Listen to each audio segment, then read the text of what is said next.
Hey everybody, welcome to Drive-Thru Review 489. Today we're going to take a look at 7 Ronin. Now this edition is from a Polish company from Badger's Nest, and it is actually going to be coming over from Gray Fox Games. They did Champions of Midgard last year and they've done some other games. So they'll be bringing this over, and I think it's going to be nearly identical to this. There might be some rules cleanup and whatnot. This does have English rules and Polish rules in it. What this is one player is playing this invading army of ninjas that are invading a village, and the other player is playing the 7 Ronin. So they have 7 pieces, whereas the ninja may have 40 or more pieces at any given time to invade with. And the Ronin have these cool special abilities that you can do. So each player is going to kind of set up their sort of attack plan and then lift some shields to then exact their attack and move all the pieces onto the main board. And then you'll trigger a whole bunch of special abilities possibly. Now the ninja player will win once they have controlled a certain number of areas inside the village or killed all 7 Ronin. And the 7 Ronin player will win if they kill off all the ninjas or they last through 8 rounds. So let's jump into how the game works, and then I'll tell you what I think of it. So here you can see an overview of all the components that you're going to get in the game. You've got the main player board here with this round tracker that goes up and down. Each player is going to get a shield, which I'll remove now, and players will have their own kind of individual little map of the actual village. So you can see there's some landmarks there. You can see this large tower there, which matches that tower there, and so on.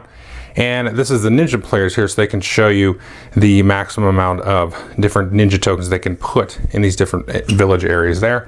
And then of course the 7 Ronin player has a similar board there.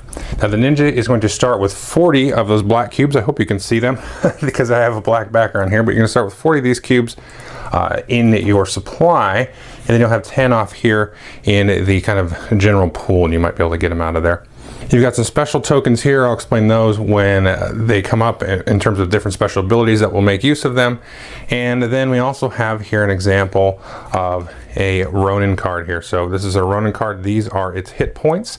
So as this Ronin takes damage, it's actually going to kind of eat up ninjas that are on the board. So you might have this Ronin in the same area as a ninja, and then the ninja will come off the board, but it will also damage that Ronin. Now each of the Ronin here has a disc in kind of the matching color. You can sort of see this little border here, and so these will go out onto the board like so. So every turn is very simple. You're gonna have 8 rounds. If the Ronin live through all 8 rounds, the Ronin will win, and players will set up and then reveal, and they'll move all their tokens from their mats here onto the player board itself, and then we're going to resolve the different Ronin special abilities, and then possibly resolve some of the special abilities of the different regions for the ninja. So if the ninjas live through here, there's these different cool special abilities that they can activate to help them. So there are some rules to how you can set up and deploy your units here. Now first we'll take a look at the ninja.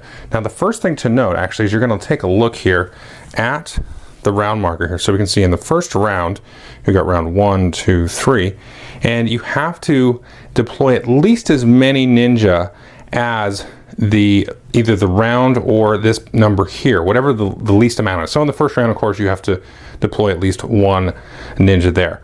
Now as you move up here, that number is going to go up, up, and up, and then you're also going to get here to these skulls here, and you'll have to actually kill off 1 ninja towards the end of the game. You kind of start losing and sort of, you know, bleeding off your supply there. Now you do have a maximum amount of ninja that you can deploy in these different areas. So at most I could put 2 here and 1 here and so on like that. Now you can always deploy 1 in the central village area. I'll talk more about this as kind of like a special area.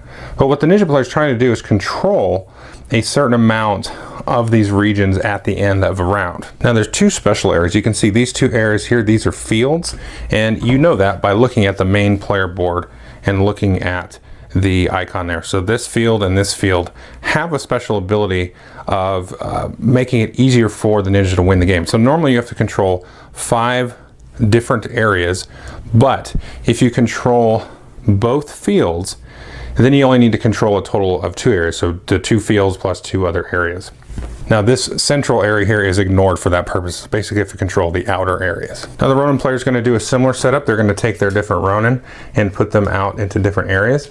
They cannot put anybody in the center area unless there's a ninja there on the board remaining from previous rounds. And they all have to be in their own area except for this blue one here. And this is Tatsuki here, and she has the special ability of being able to be in the same region as another Ronin there. And so they'll take and put all of their Ronin out on these different areas. And then, like I said, both players will reveal, and then you'll move these figures to the main player board. So I just get kind of a random setup here. You can see the different Ronin discs and the different colors there, and then some of the ninja cubes and the colors as well. Now what's going to happen is the Ronin player will take and activate the special ability of the different Ronin in the order that they choose. So let's talk about some of the abilities. And the first one here is this purple one, Hayahi, and if they are in a free area, that means they're not in a contested area, then they can move from one area to any other area of your choice. And they could move into the same area as Tatsuki here, because she can have more than one Ronin in her area. Now in this case, he's not in a free area because it's a contested area, because there's both Ronin and ninja, so he could not do his special ability. Now Kabe here has no special ability. He just has a whole lot of hit points. So he's the big beefcake there, but no cool special action. The next one here is Musashi, and he has the ability to kill a ninja without adding it to a wound of himself. So normally you have to absorb those as wounds, but he can kill one and remove it into the general pool, and then you'll resolve normally. So he's got a sort of a first strike ability. Now speaking of wounds, Taiko here is kind of your healer ninja. So if he's in a free area, which means he's not in a contested area, which he currently is, then he can now activate his special ability to heal a wound from another Ronin. Not himself, but only from another Ronin. He can actually heal that wound. Now Yobu can actually push ninja away, so they can move up to 2 ninja into adjacent zones. So if he was, let's say he was here, let's swap these two, then he could say push both these 2 ninja here like that, or he could split them up into 2 different zones. And then we've got the super sneaky Ronin here, which is Yuki, and he can actually kill a ninja. You can see this got like a little arrow. He can take a ninja out of their general reserve and then move it up there to the general pool, so you can attack them even if they're not in the city. Again, he's got to be on a free space. He can't be in a contested space. Now at this point, you're going to remove any ninja on the board where you have a Ronin and then put that on their player card. So you can see Takashi here, or excuse me, Tatsuki, we're gonna take and remove that on there. So we've removed that ninja from the board, but Tatsuki has taken a little bit of damage there. So we'll go ahead and resolve all of that, and then any ninja that are remaining will be able to then move in here and then sort of occupy and then exact the special ability associated with the different regions at this point after applying the wounds. So let's walk through those special abilities. Now here you've got the Watchtower, and at this point you could apply a wound to any adjacent Ronin, and you're actually going to take that wound from the general pool, not from your reserves, but from the supply off to the side, and then take and put that wound on that Ronin's card. Now moving to the right here, remember I told you about the 2 fields. Again, that reduces the number of total regions that you have to actually control. Now passage here is a way to get ninjas from your supply onto the board. You can move 2 ninjas onto the supply here, and then you can, maybe take control of those regions as well, or apply wounds if there are Ronin in those areas. Now here in the shrine, this is an interesting thing. So you're going to take one of these special markers here that I talked about at the beginning, and you're going to place that on the card for a selected Ronin. So you're going to do that, and you sort of like deactivate that Ronin special ability for the next turn. So at the end of the next turn, you will remove that, and they'll be able to activate that afterwards. Now the well here is sort of like the poison. It's similar to the Watchtower, but you can do it to any Ronin on the board. You take a ninja out of the general pool, not from your supply, and then apply it to one of the Ronin. Next we have the animal bin. This one doesn't make any sense, but I can choose a Ronin here to stay on the board. Normally all the Ronin will come off the board to be applied again in the next round. This one you can force a Ronin to actually stay on the board. The granary here, the ninjas will be able to take 2 ninja out of the general supply and add it to their reserves. So that's a way to get more ninja back into your supply. Now this is an interesting one. You can take ninjas off of the board and put them back into your reserve. You can do 1 to 2 ninjas, so you can get them back off the board to, possibly put in a different area on the next round, but you cannot pull any out of the central village here. Now here is the inn, and if you occupied this territory, you could copy one of the special abilities of the other areas as long as you occupy that area as well. So if you occupy the granary and the inn, then you could do this ability twice. It doesn't work with the fields though, so you can't reduce the amount of areas you control even further. Now the last area here in the central part of the village called the green is very interesting. What this means is you can actually only deploy 1 ninja marker, like I said here, above and beyond the limit. But in future rounds, this increases the number of areas that I can break the limit. So for example, in the poison area right here, I can only normally deploy 1 ninja. But if I've got an extra ninja there, I could choose that area to deploy plus 1 more ninja. So if I had 2 ninjas here, I could choose 2 areas and deploy 1 more above the limit in 2 areas. Now, as I said, you cannot deploy Ronin here unless there's actually a ninja here. And if you do, they can't use their special abilities, but they get to wipe out all of the ninja there and don't absorb them as a wound. So it's kind of an interesting sort of bait and switch kind of thing happening with that area.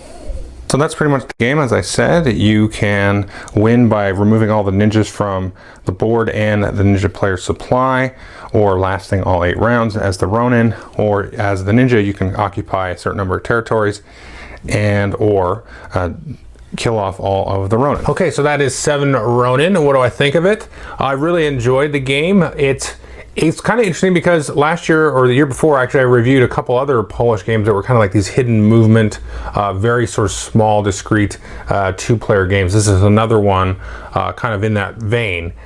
So the interesting thing to me about it is, as the Ronins, you want to really try to keep the ninja from steamrolling too early, because no matter what you do, they're going to eventually just get lots and lots of ninja and deploy a whole bunch of those at any one given time.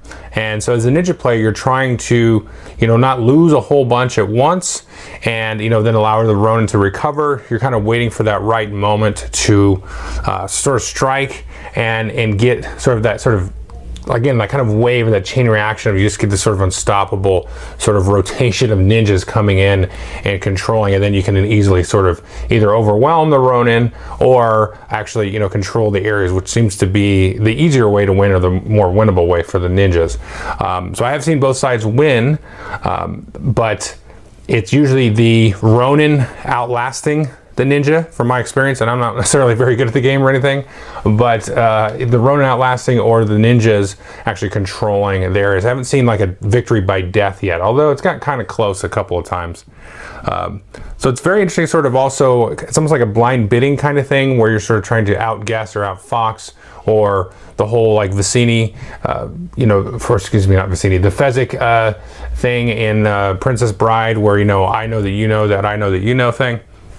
So it's got that whole aspect to it. And so if you like that kind of style of thing, then this will, I think, hit home for you. Now the components and everything and the artwork is all very, very nice. These are actually sturdy cardboard cards, not flimsy cards. And it really does kind of evoke the theme, actually. The ninja kind of stealing your rice or your grains to, it's a kind of currency to go and hire other ninjas, during this time period. And, kind of the whole kind of sneakiness of it. You've got the one Ronin that's kind of like a ranged attack. He'll go into their camp, take one out, and that's what he's busy doing, as well as, sneaking back in and maybe killing some ninja on the way back in.